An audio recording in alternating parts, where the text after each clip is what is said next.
Bismillahirrahmanirrahim. Assalamu alaikum. Now we are going to discuss motion of mace attached to a spring. In this topic, we will prove that motion of mace attached to a spring obeys simple harmonic motion. Simple harmonic motion एक ऐसी motion होती है जो कि fix point के इर्द गिर्द होती है। मीन्स कि एक फिक्स पॉइंट के अराउंड जो टू एंड फ्रो मोशन होती है वो सिंपल हार्मोनिक मोशन कहलाती है। इन मेस स्प्रिंग सिस्टम हमने एक स्प्रिंग ले लेना है और उसके साथ मेस को अटैच कर लेना है। अब ये नॉर्मली पहले जिस पॉइंट पर वो मेस था, जब हमने उस पर फोर्स अप्लाई नहीं की थी तो वो पॉइंट था इक्विलिब्रियम पॉइंट। जब हमने इस पर फोर्स अप्लाई की है तो बॉक्स आगे की तरफ मूव किया।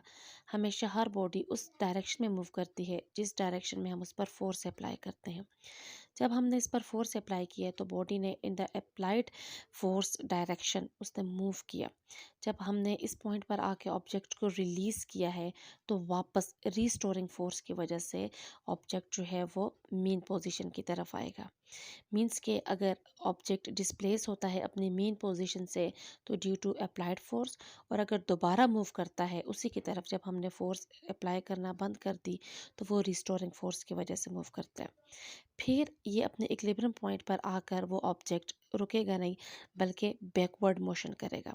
मीन्स के उस मेस अटैच टू स्प्रिंग है जो उसकी जो अप्लाइड फोर्स की डायरेक्शन में जो मोशन थी उस डायरेक्शन में उसने डिस्प्लेसमेंट कवर की।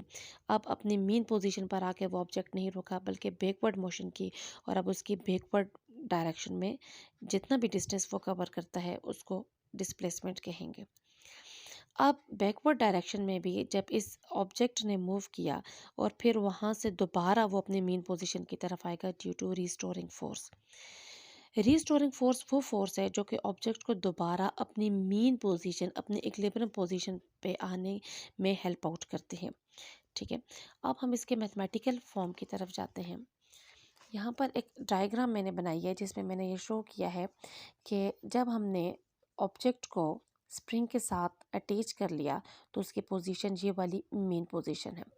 जब हमने इस पर फोर्स अप्लाई की तो इस ऑब्जेक्ट ने in the direction of applied force इसने अपनी मोशन कंटिन्यू की, और फिर जब हमने इसको यहाँ से रिलीज़ किया है तो ड्यू टू रीस्टोरिंग फोर्स उसने मेन पोजीशन की तरफ अपनी मूव करना शुरू कर दिया।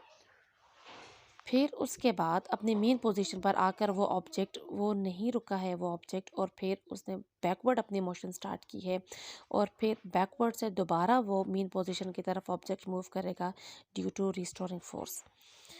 मीन्स के रिस्टोरिंग फोर्स एक ऐसी फोर्स है जो कि ऑब्जेक्ट को मेन पोजीशन की तरफ मूव करवाती है और ये डायरेक्टली प्रोपोर्शनल है डिस्प्लेसमेंट के। Now restoring force is the force which is directed towards the center and is directly proportional to the displacement. Means के restoring force उतनी ही ज़्यादा होगी जितनी ज़्यादा हम ऑब्जेक्ट में डिस्प्लेसमेंट करेंगे।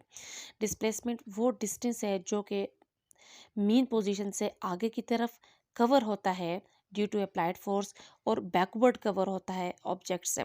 ठीक है, जो डिस्टेंस ऑब्जेक्ट कवर कर रहा है इन ईदर डायरेक्शंस वो इसका डिस्प्लेसमेंट कहलाता है। फिर उसके बाद restoring force is directly proportional to displacement. Displacement is denoted by x and this symbol is the sign of proportionality. This negative sign shows that the direction of restoring force is always towards the equilibrium point. According to Hooke's law, F is equal to kx। जब हम यहाँ पर proportionality का sign remove करते हैं और equals to लगाते हैं, we must have to introduce some constant K, some constant, और यहाँ पर कांस्टेंट के लिया गया है। ठीक, F is equal to minus K x, ये हुक्स लॉ कहलाता है। मीन्स के यहाँ पर ये बन गया है Hooke's law. But according to Newton second law of motion F is equal to m a. जो फोर्स हम यहाँ पर कंसिडर कर रहे हैं वो रिस्टोरिंग फोर्स है। दैट्स वाई हम लोगों ने F के साथ RES लिखा है। RES represents a restoring force. Restoring force equals to minus kx shows equation 1 and restoring force equals to ma shows equation 2. अब हम इन दोनों इक्वेशंस को कंपेयर करेंगे। कंपेयर इसलिए करेंगे कि ये दोनों रिस्टोरिंग फोर्स की वैल्यूज़ हैं। अगर ये दोनों रिस्टोरिंग फोर्स की वैल्यूज़ ना होती तो हम इनको कंपेयर ना कर सकते। अब ये भी रिस्टोरिंग फोर्स की वैल्यू है माइनस के एक्स और ये भी रिस्टोरिंग फोर्स की वैल्यू है एम ए, तो इस वजह से हम इनको कंपेयर करते हैं आपस में। M a is equal to minus K x, हमने ए को यहाँ पे एलिमिनेट किया है और एम को के के साथ दूसरी तरफ जाकर डिवाइड कर दिया है। के इज़ स्प्रिंग कांस्टेंट, के यहाँ पर स्प्रिंग कांस्टेंट है। हुक्स लॉ के अकॉर्डिंग के जो है एफ इज इक्वल टू के एक्स में हुक्स कांस्टेंट है। अब के कांस्टेंट है और मेस जो है वो ड्यूरिंग मोशन चेंज नहीं होता है, लिहाजा मेस भी कांस्टेंट रहेगा during motion of mass attached to spring. तो ये के बाई एम हमारे पास कांस्टेंट वैल्यू आ गई है, इसलिए मैं इसको लिख सकती हूँ a is equal to minus constant x, और फिर ये सारी वैल्यू जो है एफ इज इक्वल टू ये के बाई एम, ये कांस्टेंट आ गई और कांस्टेंट और इक्वल्स टू मिलकर प्रोपोर्शनैलिटी को शो करते हैं।